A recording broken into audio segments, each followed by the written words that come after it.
Day in and day out, Jeffrey keeps procrastinating. He just won't do the good habits that will change his life. Why? He says he's tired, he says he's busy, he says that he'll do it tomorrow. And yet poor Jeffrey doesn't even realize that the problem is so simple. It's his mental health. If Jeffrey could improve his mental health, everything would change. But he doesn't improve his mental health. And so he stays stuck in the same rut day in and day out. Adonis is immensely successful today because when he was younger, he avoided the habits which he knew would destroy his mind. He ignored the temptations that are currently holding Jeffrey back. Can you guess the 8 things that Jeffrey does? Number 1, and most obvious, what do you think I'm gonna say? Porn. In every video where I talk about the bad habits or the things that are fucking men up, number 1 is always porn. Porn is entirely evil, and I want you to take it.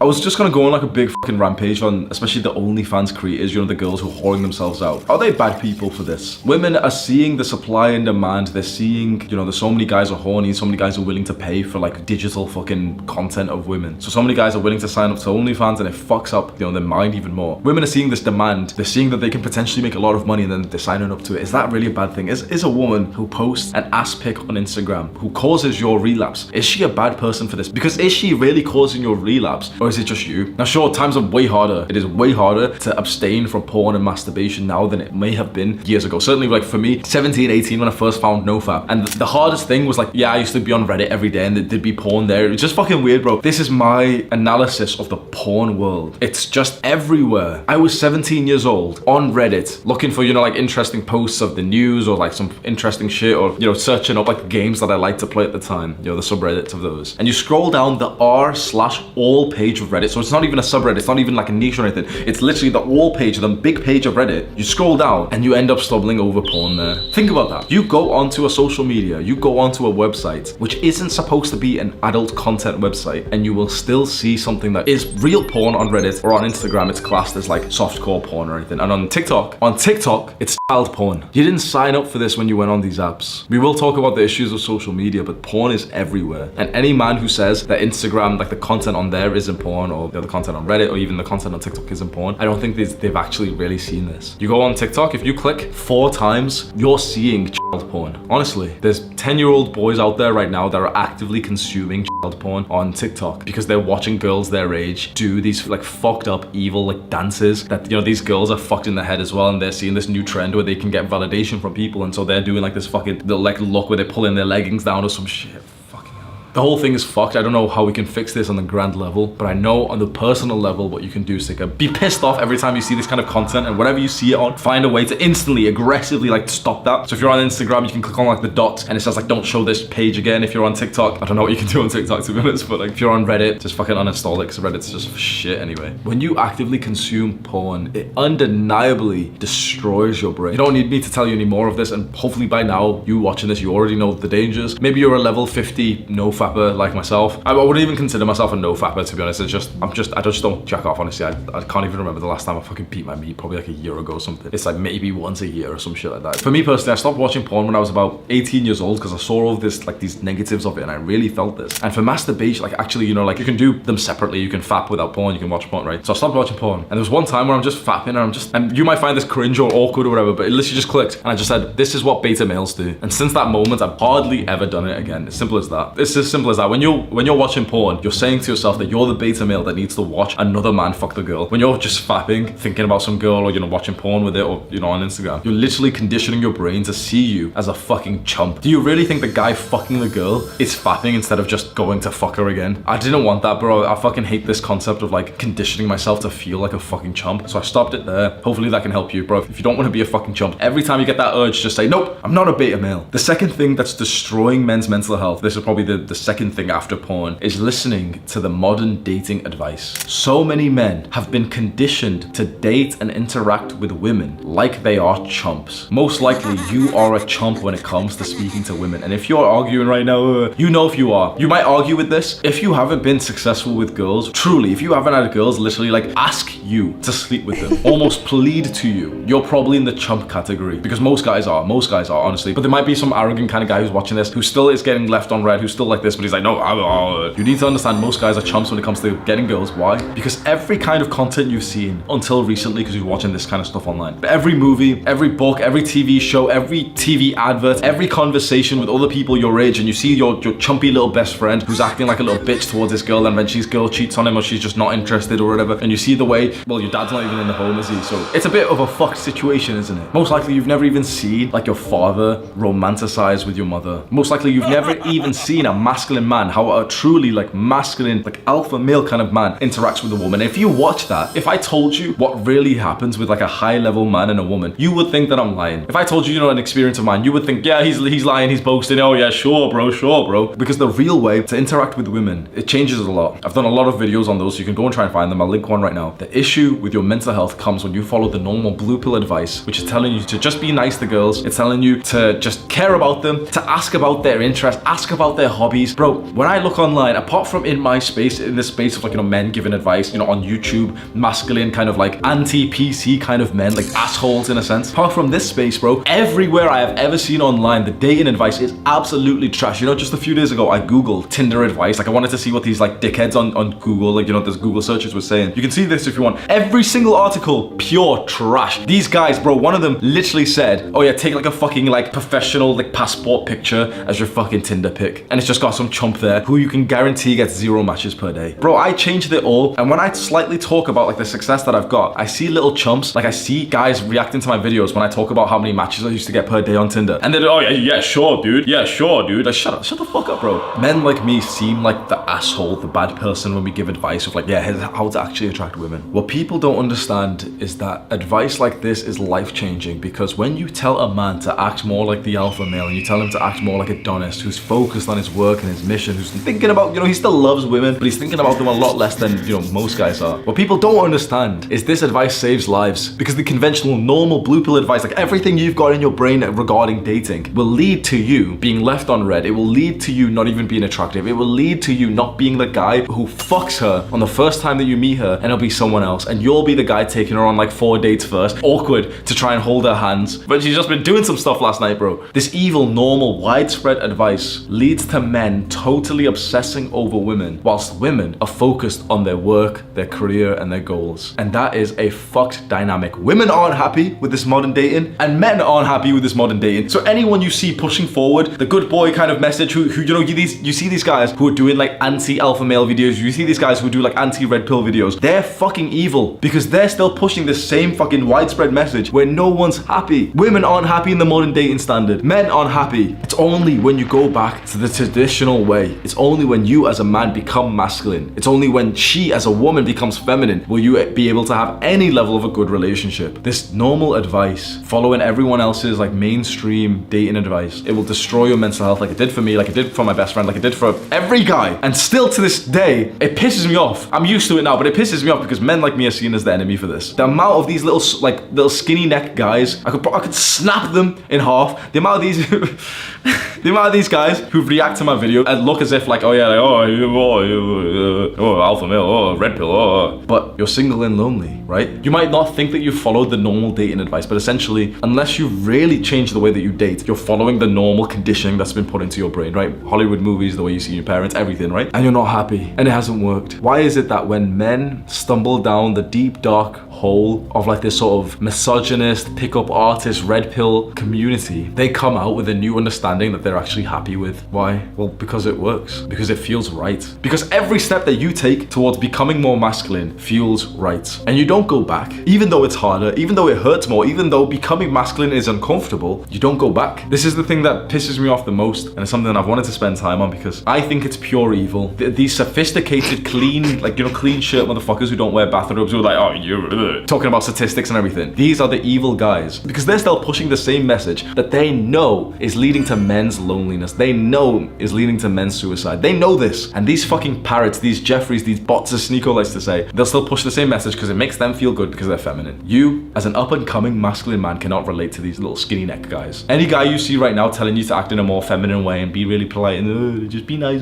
just ask about her hobbies, dude. You don't relate to him at all. I'm glad that I came onto the scene. My ego's getting like, it's not even my ego, honestly. Like I still have lots of weaknesses and I acknowledge those. But I'm glad that I came onto the scene because before I did, the YouTube, social media, everything was just run by these little male feminists. Just use a nice picture of you at a wedding, dude. Like, stand up straight and smile for your Tinder pic. I came onto the scene and I was like, bro, do this. Get ripped. Be naked. Get a towel. Put it in front of your dick and take a Tinder picture like that, and I guarantee you'll get 5 times as many matches. I was 18, getting like a supermodels match per day. Like, I was getting 10, 15, 20 matches per day. Any of these male feminists would hear that right now and be like, oh, yeah, right, dude. The statistics actually, shut the fuck up. I was the first guy who came onto the scene. I was like, yeah. Grab a towel, put it in front of your dick. Like, the girl who's gonna fuck you, she's gonna right swipe on that. Maybe you don't want to be a degenerate, fair enough. I actually respect that. But I came onto the scene, angry motherfucker in a bathrobe, just like fucking chest air out, and screaming at you to push you to be more masculine, to abandon this feminine bullshit conditioning. I'm seen as misogynist. I'm seen as someone who should be cancelled. I'm seen as this bad person. But you know these guys who don't even look into this, and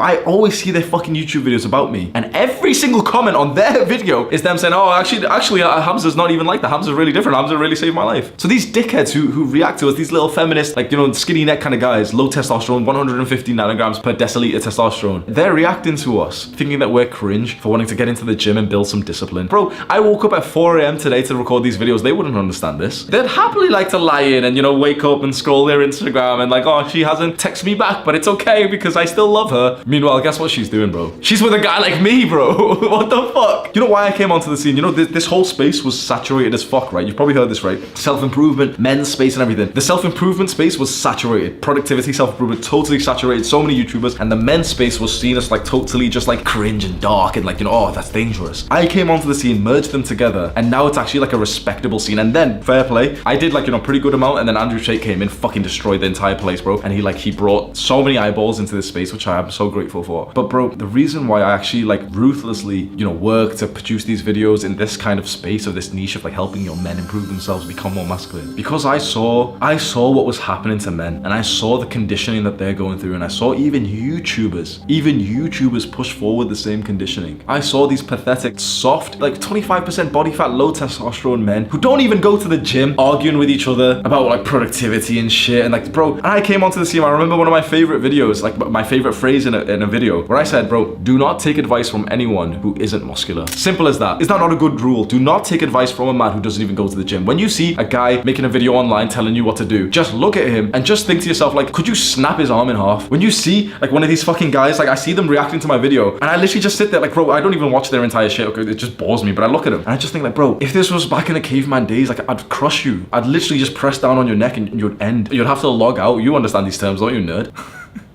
When I see these guys, all I can just think is like, how can you disagree with our message? What is wrong in your brain to think, okay, actually take a second. Don't just like, you know, don't just judge a book by its cover. You're a nerd, you're an intellectual, right? If some fucking little nerd is gonna try and argue with me, I can't respect him, bro. If it's like, you know, some guy who looks quite masculine and he's saying, no, Hamza's wrong about this thing, then I'm like, okay, shit, like, bro, like, fucking yeah, keep talking, bro. I'm like putting it on fast forward and stuff. I'm like trying to listen, take notes and stuff. Like, okay, let me see what this guy is saying, because I can respect him just instantly because he looks hard. He looks like he's a fucking leader. He looks like he's a man. I can respect a man. I can respect women. I can respect masculine women. I cannot respect weak feminine men. Say this with me. I cannot respect weak feminine men. When you see this anywhere, you say this phrase into your mind. When you see these little dickhead YouTubers arguing with our message, oh, it's really toxic. How is it toxic? How? Go and look at our channel banner. Go and look at the fucking meetups that we do. Go and look at the message that we're actually sending, and oh, it's really toxic. Oh, yeah. Repeat after me. I cannot respect weak feminine men. That's like the phrase, that affirmation I'm just gonna say. Anytime I see one of these guys, I cannot respect weak feminine men. If it's a fighter, if it's a man criticizing my message, bro, fair enough. I'll listen to it. The third thing that's destroying men's mental health, it's actually on the decline, like it's actually going down significantly, which is so good to see, is men not exercising or like really pushing and training their bodies. You know, I said this to my friend Sam. I want you to actually answer this question, right? I personally think that Andrew Tate has gotten more young men into the gym than all personal trainers, than all fitness YouTubers combined. Honestly, he's probably got 1 million guys to start going to the gym. One man. And you know what's really interesting? He has never sat down and told you 1 gram of protein per pound of body weight. 5 times 5 strong lifts is the best way, and then increase your weight by 0.5 kg every week. Progressive oval. He's never said this shit. He just shouted at you about the importance of training your body, and people were motivated to do that. If you're in the self-improvement space, you know this argument between discipline versus motivation, and every fucking bot will say, oh yeah, discipline's really, you know, I say this myself, right? I'm maybe a semi-bot, but every fucking guy says, oh, motivation's not really important. You don't need to be motivated. Well, he just motivated the entire world of young men to get into the gym, and he's changed the world forever for that. I think motivation's a lot more important than we've ever considered. And seeing this effect that he has had on the young men to go into the gym, every young guy's doing push-ups these days. Everyone. There was these fitness YouTubers that are just dickheads. There was these personal trainers that, you know, oh yeah, whatever, just yeah, maybe I'll sign up to a personal trainer and hopefully it'll change my life, and it doesn't. Like, there was these things for years and years and years, and most guys weren't actually exercising consistently. Tate came onto the scene, showed his physique, showed that he was a masculine guy who used to fight people, and suddenly every young guy's doing 500 push-ups a day, or they're trying to do 500 push-ups now. It makes me feel so good seeing the decline of like men's inactivity, because so many guys just were fine not doing any kind of exercise, or used to do cope exercise. Like, oh yeah, I'll just go to the gym and just walk on I'll just run on the treadmill for, yeah, go on, do some cardio. That cardio is really nice and it improves your health. As a man, you need to do some fucking resistance training. Seeing that decline and seeing more and more guys just accept the fact that you have to get into the gym, you have to build some muscle, is so good to see. And then when I see the guys who don't do this, when I see the guys who don't even go to the gym, who don't even build any muscle, who don't even like, who literally look like weirdly like androgynous, they almost look like they've got female bodies, they've got like lower belly fat, skinny arms and stuff. I see these guys, you know, if you're like that, if you're improving, that's fine. But if you're like that and you're not improving, that's a disgrace. That's honestly a disgrace. And when I see these, like the same fucking guys I'm speaking about on YouTube saying, oh, well, this advice is toxic. Well, bro, you need to take the advice. You need to take it. If you're one of these guys watching right now, maybe you're reacting live, maybe you're on stream, but you can pause the stream because this will change your life. I know you're not going to do it because you're a pussy, but this could change your life. Stand up, go to the bathroom, take your shirt off. Matter of fact, take your pants off as well. Look at yourself in the mirror. Really just look at your body, and you can't help to feel ashamed. When I look at myself in the mirror, you can call me a dick, arrogant, ego, whatever. When I look at myself in the mirror, I feel fantastic. This is how you're supposed to feel as a man. You're supposed to have a body that looks like it's carved from marble, that you have sculpted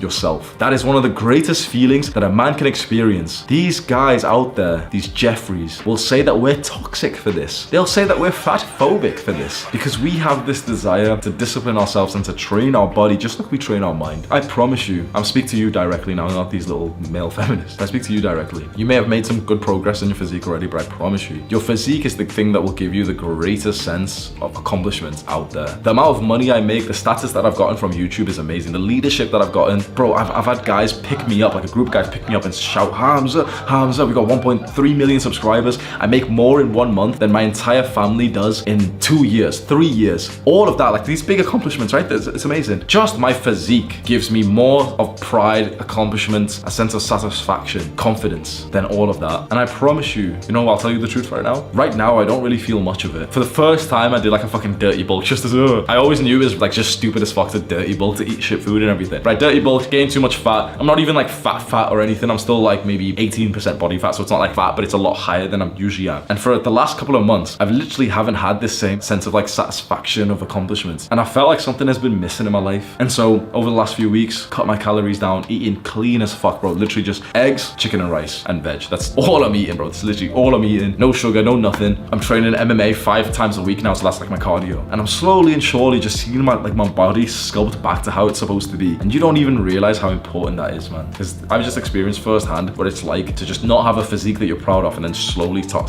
to see it again. And so I can relate to the, like, you know, the guys who are in this position right now and your physique's not that nice, you've not been building it for that long, and you've been making, like, come on, let's be honest, you've been making some stupid as fuck choices with your diet and everything. Improve it, bro, honestly. Because it's not just improving your physique, it improves your mental health. And what's so interesting, the way to improve your physique, especially your diet choices, you know, the things you eat, the way to improve it is so interesting. It's not actually to think, oh, you know, to eat this and to eat this. It's actually to improve your mental health first. I found the greatest improvement to my diet when I started to meditate and journal first. It's so interesting. No one ever said this before. All these fitness YouTubers were telling me like how to weigh each fucking grain of rice neurotically and shit. And yet the thing that improved my physical health and my diet, the things that I ate the most, I literally just started meditating. And then I started to see all that shit food. You know, I didn't do any of that childish environment control. You know, you've always seen like Atomic Habits. It's a good book. You've always seen this mindset of like, oh yeah, just throw it all away and just hide it so it's not in front of you, bro. And I didn't do that. My family still was buying like shit junk food. Every day they eat that stuff, all right? I walk through the kitchen, there's temptation. Straight away, grab the potatoes, grab the salmon, grab the veg, olive oil, boom, make my meal. Every single day there was temptations in front of me, didn't do anything. You know why? Because I trained my willpower. I refused to take the advice of everyone else on the scene. This is again, you know, I came onto the scene and what pissed me off, there's two things that pissed me off. One, it was like the fucking low testosterone guys who were giving advice to men, but two, it was literally the diet advice that everyone was saying, oh yeah, just, you know, throw away all the junk food and just close your eyes and make sure you don't see any junk food, then you won't eat it. And I was literally just sat there thinking, okay, I've tried this advice. I know these motherfuckers haven't tried this advice, because you know what happens when you throw away all the junk food. Guess what happens? You haven't trained your willpower, so the next time you go into work or into school and your dickhead fucking coworker or friend offers you some shit, you don't have the willpower to say no. So you take it and you feel like shit. I was the first person to come onto the scene and actually tell you, but willpower is so much more important than you think. Everyone was criticizing willpower, saying, oh, it's not important, just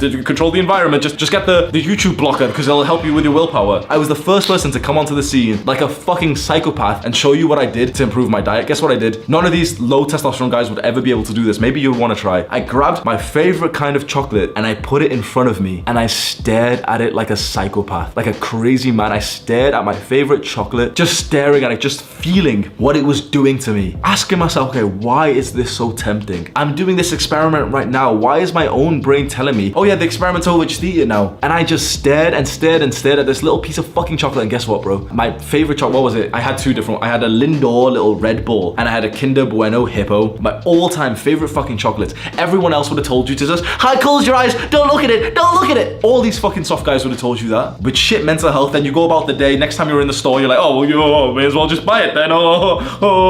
Next time, the diet starts tomorrow. All these guys who aren't even muscular, who aren't even lean, giving out this fucking advice of like, yeah, just willpower control it. All these guys who are on day 2 of NoFap telling you like, oh yeah, this porn block is really good, bro. I was the first person to come onto the scene and tell you my fucking psychopathic tactic to improve my willpower. And the young men around the world resonated with it. Because you were tired of hearing this bullshit advice, bro. I was tired of hearing it. I followed this bullshit diet advice and it really fucked my mind up. This idea of like, oh yeah, just don't buy the food. Now I'm at home and I've got mad cravings. Oh, let's just hop on Deliveroo and order some cake. And before I know it, I've already ordered it. Your life changes not when you don't order the cake, but when you order it, you sit there and you stare at it and you don't eat it. That was the point of all this. My mental health improved significantly when I started doing this exercise. And all those sophisticated research study kind of guys, you know, the ones in like clean shirts and stuff, the low testosterone guys, they'll tell you that this is wrong. They'll tell you that this is, oh, willpower is actually, Yeah, whose advice do you want to take, bro? Look, take one look at them, take one look at me. Look out, they don't have any shirtless pictures. Yeah, I wonder why, but if you did imagine what they'd look like shirtless, bro. The fourth thing that's destroying men's mental health is an interesting one, at least for me, for a man like me, not having a routine. I want you to think of a military routine. 4 a.m. wake up, 4:30 PT, 5:30 stretch, 6 class, whatever they're learning, like fucking phonetic alphabet or something, right? 7 breakfast, regimented, right? It's kind of the same as a school timetable, isn't it? 9 a.m. start, 9:30 science, 10:30 math, 11:30 lunch, 12 maths again, fucking 1:30 whitewashed propaganda history, you know, shit like that, right? It works. It really works. Now I know a lot of people who don't need routines. They actually prefer not being on one, but I would highly suggest, if you're one of those, or if not, but I highly suggest that you at least try to get onto a routine. And there's one I can give you right now. I will put it onto the screen right now. This is my current daily timetable. Putting it down like this into, you know, the iPhone Notes app. It's so specific. The iPhone Notes app with like the little table. You could just take a screenshot of this if you want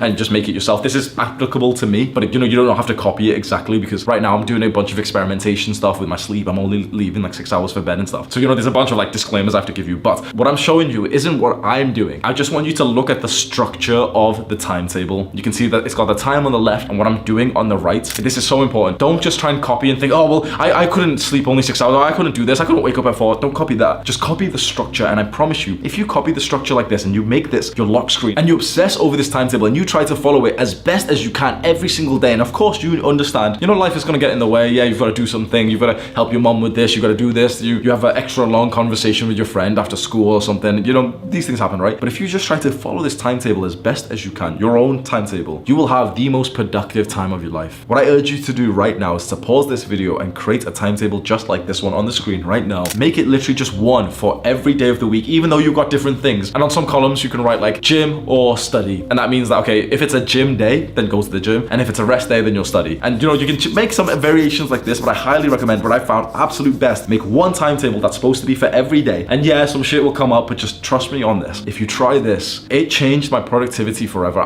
Before I even discovered David Goggins, I started like literally like being like him. I was literally a lazy, indulgent binge eater with bad mental health for most of my life. I wrote this timetable and I followed it as best as I can 2.5 years ago, and I got shredded. I got disciplined. I started waking up at 5:30 every single morning, going out for a run when it was still fucking dark, and I felt like the man. Today, I woke up at 4. It's just turned 6 a.m. and I've been been recording these videos, I feel good. Now, you don't need to wake up really early. Waking up really early, like really works for me. I feel so much better when I wake up between like 4 and 5. And I'm not even saying this to stunt or anything like, oh, I'm so disciplined. I actually literally, it's nicer for me to wake up early than it is later. It takes more discipline still because, you know, sometimes you just want to lie in. But I feel worse if I wake up later. I'm just like that, right? But I promise you that this routine changed it all for me. Listen to these words from Adonis about the importance of a routine. The secret to success is with a good routine, and abandoning your routine will lead your life to disorder. The fifth thing that is destroying men's mental health is the party lifestyle, the alcohol, the late nights, and even the hookup kind of culture. Alcohol and drugs are, of course, just so fucking bad for your health and even your mental health. You know, some people know alcohol fucks up your mind. I'm in Dubai right now, but I used to live in the UK. That's where I'm from. It's so normal for young people to be on hard drugs. I'm talking ket, coke, MDMA, everything. Even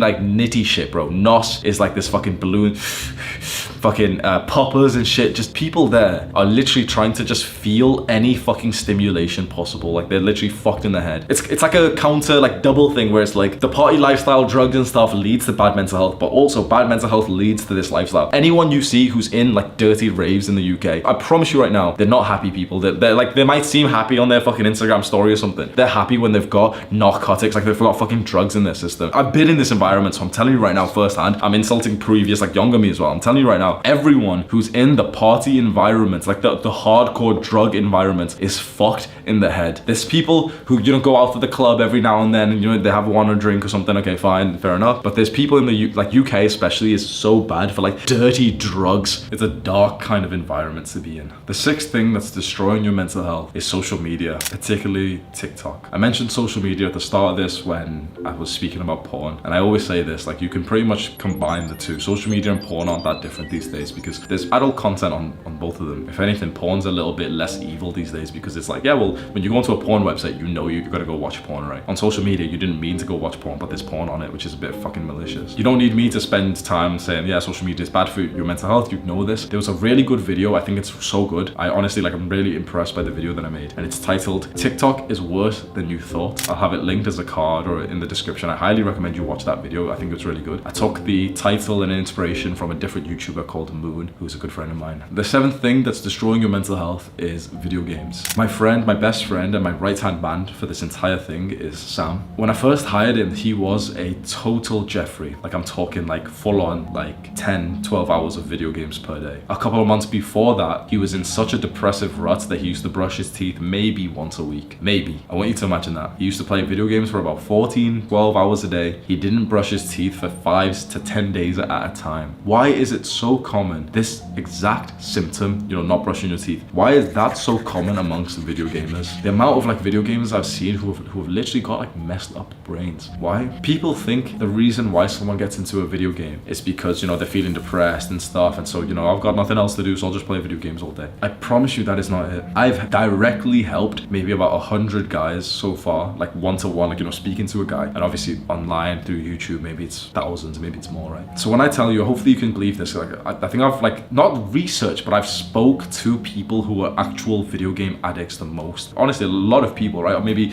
there's a YouTuber, Healthy Gamer GG, who's probably done way more than me, right? But from what I have seen, it is not that depression leads to a young man just saying, oh, I'll just play video games all day. It's not that. It's a young man just playing video games all day that leads to depression. And I'm putting it like this because it's not real depression. It's not clinical depression. It's not genetic. It's literally their depression goes away once they stop playing video games for like 3 months. It's simple as that. You might think it's not. What happened to my friend Sam? He didn't brush his teeth for 5 to 10 days at a time. He was on antidepressants. I looked at him and said that we can fix this in about 2 weeks. And he literally thought like I was just like over exaggerating or whatever. It was almost disrespectful because he lived with shit mental health with depression for like 2 years. And I said, yeah, 2 weeks with me, self-improvement stuff, we can improve it. And I was wrong. It took about 2 months instead. But 2 months later, he's off antidepressants and he stopped playing video games forever. He has not played video games this entire year. Like, I remember, like, he always kept on coping, saying, oh, you know, I'll do it in the new year. I'll do it in the new year. And I kept on telling him, bro, like, I know you're fucking coping. And actually, he's the first and only person I've ever met who said that he'll do something, you know, later. And he actually did it. And literally from the start of this year, he's played no fucking video games. He's on my side now in Dubai with me. It's video games that cause poor mental health, not the other way around. It's not that mental health makes you just, oh, you know, I've got nothing else to do, so I'll just play some. No. Video games are a direct destruction of your mental health for a bunch of reasons. One, it just gives you something to do by yourself all day. You may, like, you know, it's so fucking stimulating. Me and my girl, every night we listen to Minecraft music, right? And I clicked on this random Minecraft video where he's just talking about like, he's just playing like hardcore or something, and he's like killing some bosses and stuff. And she asked me, oh, if you could play, would you? And I was like, yeah, like, no. And she's like, why? We could play. And I just said, because I wouldn't stop. I couldn't stop. Yeah, a game like Minecraft, RuneScape, all these games, bro, they've been meticulously designed to keep you on there for hours. I think I've got pretty good willpower. I think I've got pretty good discipline. I couldn't personally stop playing. Also, for what it does to your brain, like, it's hyper stimulating. A lot of guys cope and they say like, oh, video games aren't that bad. I just play like 1 hour at the end of the day to relax, to rest and unwind. And I just ask them, do you think video games are actually relaxing your brain? If we scanned your brain right now, would we see it just dark because you're resting? Or would we see it hyper fucking light up in all these decision-making areas? Of course you would. You'd see it light up everywhere, because video games are not relaxing. They're not for unwind. Just hold your hand up and just say, yep, I want to stimulate myself. Yep, I'm a Jeffrey. If you said this right now, yeah, I still play video games because I'm still a bit of a Jeffrey, I'd be like, yeah, fair enough. Fair enough. I can't argue with you. Yeah, hopefully you'll stop soon, you know, keep staying on self-improvement. But these guys who cope and say, no, it's actually productive. Like, it helps me unwind and it helps me rest. No, it doesn't. You know how you can rest? You can go to sleep. You know how you can improve your sleep? Because all video gamers have got bad sleep, don't they? Why? Because you're playing video games at like fucking 10 p.m. or something when you should be sleeping. It's simple as that. It's not that you can't sleep. It's that you're playing video games, so now you can't sleep. Even if you want to do that, fine. But at the very least, bro, one quick fucking hack. If you're someone who plays games kind of late, right, and you're like, oh, I can't sleep, bro, literally just turn on the night shift on your PC or MacBook or whatever. You know, every like device these days has got like this night shift red, like orangey light. Just turn that on, bro. The amount of guys I've seen, I can't lie, bro, I lose respect for guys. Once it turns about 6 p.m. and it goes dark and I see someone's phone doesn't have like the red tint on there, I lose respect. I just think, okay, this guy's a fucking Jeffrey. I promise you, if you ever come and meet me in person and it goes, I better see your phone has got like the red tint. You know, you've got the night shift on full once it gets to like dark, like 6 p.m. Oh, bro, I walked in to Sam's room once. We were staying together in Thailand. 10 p.m. or 11 p.m. or something, or maybe it was early morning, whatever it was. His room was pitch black and he's there, bright ass fucking blue light. And I fucking laughed. And I literally just looked at him and said, I've just lost so much respect for you. You have no respect of mine. If you don't put on, at least, there's no friction, just put it on. It takes like fucking 10 seconds. You know the little night shift thing? Just put that on, bro. At least put that on so you can actually sleep, man. All it does is just, it takes off like the blue tints of the light and it makes it all red so you can sleep better, because like the red light helps you sleep, the blue light keeps you more awake. And finally, the last thing that's destroying men's mental health, which is similar to the second point, is that so many men these days have no emotional control. So many men are too emotional. So many men have unfortunately fallen victim to the Jeffrey propaganda of the world, which is telling men to be feminine. Men should not be feminine. I shouldn't need to say this. This is a common sense. This is literally just obvious. Men should be masculine, women should be feminine. It's as simple as that. If anyone's telling you to be feminine, if anyone's telling you to open up to your girlfriend and to cry in front of her, they're being malicious. They're literally trying to ruin your life. If anyone is telling you right now that you should be more feminine, that you should be more in touch with, that you should be more emotional, they want bad things for you. A man who loves you will tell you to be stoic. I have a video on my channel titled Emotional Men Are Weak. It's one of my hit pieces. I think you should go and watch that. I've covered a lot today and I've gotten quite angry at some things, and the reason why is because I have found myself in this leadership position, leading a global movement around the world of young men who are waking up to the evil advice, propaganda and conditioning that we've been fed from society. We are sick of being Jeffreys. We are sick of seeing the guy like Adonis enjoy the life that we want, and yet we keep falling for the trap. We keep falling for the lies to be good, to be nice. We're sick of it. So what you see before you, like I always seem to say, this is not a YouTube channel. I'm not a YouTuber. I'm a leader with a YouTube channel. You can see the comments of every single one of my videos. It's not like the normal comments on other YouTubers where there's just guys commented emojis and I reply back with 2 emojis, like fucking dead fucking channel, bro. Every comment on my videos seems to be another guy saying, oh, by the way, Hamza, you saved my life. I was gonna kill myself, but I started watching your videos and now I'm not. Oh, Hamza, since I've been following you, I've lost 50 pounds and I'm actually attractive and I actually like myself now. Oh, Hamza, like, you know, a girl broke my heart because I followed the bullshit advice that everyone else was giving me, but I didn't do anything stupid to myself because I followed your advice. This advice is needed. Join our movement right now. Click the subscribe button, click and watch this video. Do the hard work, especially when you don't feel like it. Mwah.